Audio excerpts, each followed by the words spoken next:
नाथ जी महाराज, हमारे जिलाध्यक्ष जी, मंच पर विराजमान आदूराम जी, बहन प्रियंका जी, कुमान सिंह जी, भाई दीपक कड़वासरा जी, शैलाराम सारण जी, हमारे स्वरूप सिंह खारा जी, उपस्थित सभी यहाँ पर सम्मानित बुजुर्गण, माताओं, बहनों और नौजवान भाइयों,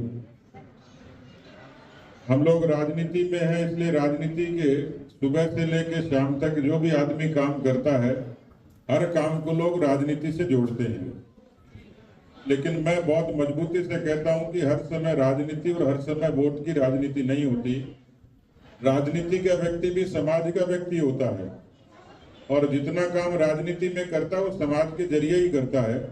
और समाज नीति और राजनीति जब जुड़ जाती है तो मुझे लगता है कि समाज के लिए, सबके लिए अच्छा हो जाता है। देश में प्रधानमंत्री के रूप में नरेंद्र मोदी जी अपने आप में प्रेरणा है। जनसंघ से लेकर भारतीय जनता पार्टी ने केवल नारों की नहीं, सरोकारों की राजनीति की मिसाल दी है, प्रेरणा दी है। मैं तो बहुत छोटा सा कार्यकर्ता हूं और एक गरीब किसान के घर में पैदा हुआ, लेकिन पार्टी ने, संगठन ने जो संस्कार दिए उसने यही सिखाया कि राजनीति को समाज नीति से जोड़कर ही काम करना है, केवल नारों तक सीमित नहीं रहना, सरोकारों तक रहना है। और इसलिए प्रधानमंत्री जी ने इस देश में बहुत काम किए। राम मंदिर से लेकर 370 की चर्चा होती है, जनधन से लेकर, उज्ज्वला से लेकर, आयुष्मान से लेकर आवास की चर्चा होती है, लेकिन ऐसी बहुत सारी चीजें की हैं। भारत की सेना को ताकत दी है, भारत के लोकतंत्र को ताकत दी है, भारत की आर्थिक प्रगति को ताकत दी है। आज भारत दुनिया की 5वीं बड़ी आर्थिक शक्ति बना है, ब्रिटेन को पछाड़कर। तो ये उनकी दृढ़ता और उनके नेतृत्व का कमाल है।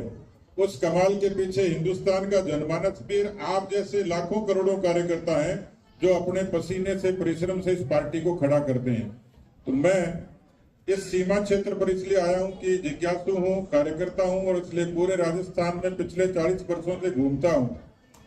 मैं वो भाग्यशाली आदमी हूं कि मैं हो सकता कोई बड़े पद पर नहीं हूं, लेकिन मैं कार्यकर्ताओं का जो मुझे आशीर्वाद और प्रेम मिला वो मेरे लिए अनूठा है। उससे बड़ा सौभाग्य कोई हो ही नहीं सकता। और इसलिए उस सौभाग्य के नाते, उस आशीर्वाद के नाते आप लोगों के बीच में आया हूं।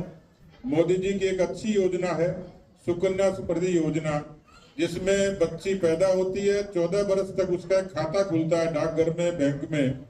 जब वो बच्ची 18 साल की होती है तो उसको पढ़ाई के लिए, 21 साल की होती है तो विवाह के लिए, उसको एक तरीके की आर्थिक ताकत मिलती है। मैंने ये संकल्प लिया था पिछले जन्मदिन पे जनजाति क्षेत्र में, नवरात्रि में जब कन्याओं का पूजन किया तो अनायास मन में आया कि इन कन्याओं के उत्थान के लिए कुछ करें। जो मोदी जी कर रहे हैं उसमें अपनी तरफ से भी कुछ अंशदान करें।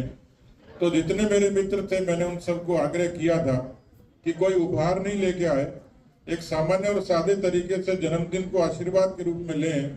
और आज मेरा सौभाग्य है कि मेरे जन्मदिन के अवसर पर बाड़मेर के चिकित्सालय में जो बिल्कुल सामान्य परिवारों की महिलाएं हैं, उनकी कोख से नवजात कन्याओं का जन्म हुआ है। ऐसी 8 कन्याओं को हम लोगों ने सुकन्या के खाते खोलने का काम किया। मैं समझता हूं कि ये खाता कोई किसी तरीके का एहसान नहीं था, लेकिन मैं धन्य हो गया कि उन नवजात कन्याओं ने मुझे आशीर्वाद देकर इतनी ऊर्जा दी जिसकी मैं शब्दों में बयान नहीं कर सकता। इस काम के लिए मैं बहन प्रियंका जी और हमारी बाड़मेर की पूरी टीम को धन्यवाद दूंगा और यहाँ जितने उपस्थित लोग हैं उनका हृदय से धन्यवाद दूंगा। और मैं सौभाग्यशाली हूँ कि सुकन्या के अलावा सीमा के क्षेत्र पे जो लोग आंधी में, तूफान में, धूप में, बारिश में, सर्दी में, गर्मी में तपकर जो बीएसएफ का जवान सीमा पर सेवा करता है, उनको संबल देने के लिए, उनको हौसला देने के लिए, उनको सहयोग देने के लिए हमने बॉर्डर क्षेत्र पर, क्योंकि प्रधानमंत्री जी कहते हैं कि हमारी सीमा मजबूत होगी, सीमा का जनजीवन मजबूत होगा, सीमा का बासिंदा मजबूत होगा तो समाज मजबूत होगा, देश मजबूत होगा, हमारी पार्टी मजबूत होगी। और इसलिए हमने बीएसएफ के सहयोग से गडरा रोड पर सीमा पर वृक्षारोपण का भी काम आज हाथ में लिया है। हम 7 पेड़ सीमा लगाएंगे, उनका पोषण करेंगे।